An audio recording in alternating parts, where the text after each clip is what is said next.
What do you see with your data, just in terms of whether people are getting hired more frequently, whether employers are having a tough time finding those people, or whether people are starting to get fired? Yeah, no, it's another strong month for hiring, 7.7% rise year over year, about a 0.7% rise month over month.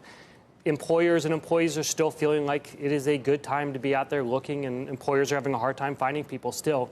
Now, that said, it is definitely not all boats rising. If you look at any industry that's hit by the tariffs or trade, they're not doing well. Energy is doing poorly. Energy hiring is down about 10%.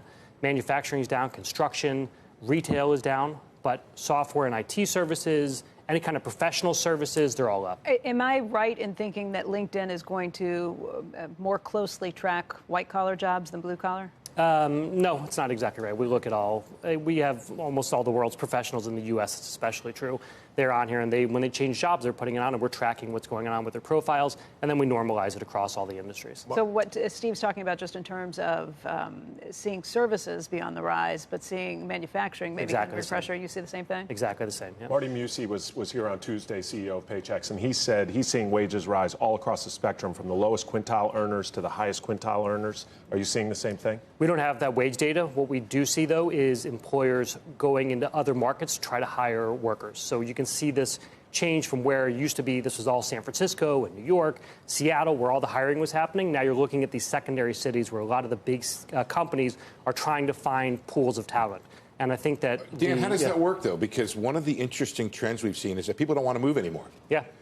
Mobility is down across the board in the United States economy.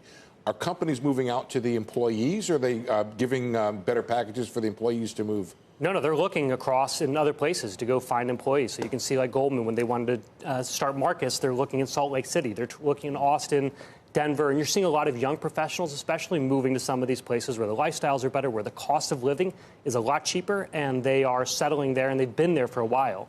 And so they move out to those locations. That's right. And if you're Google and Amazon, you're saying, where can I go to find these pools of talent? Becky, if you just don't mind, we had a chart up on the 3-month average. Mm-hmm.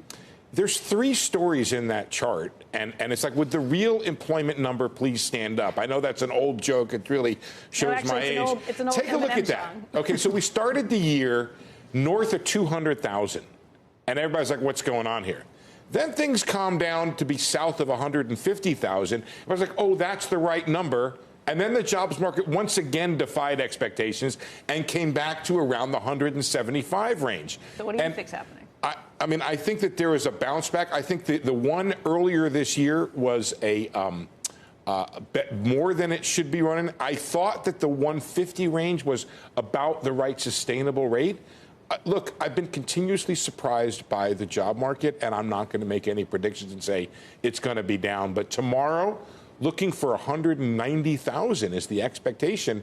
If it came in at 125, I'd be like, that's fine. If it came in at 200, the market has a much better zen, I think, right now with jobs because there's no inflation out there.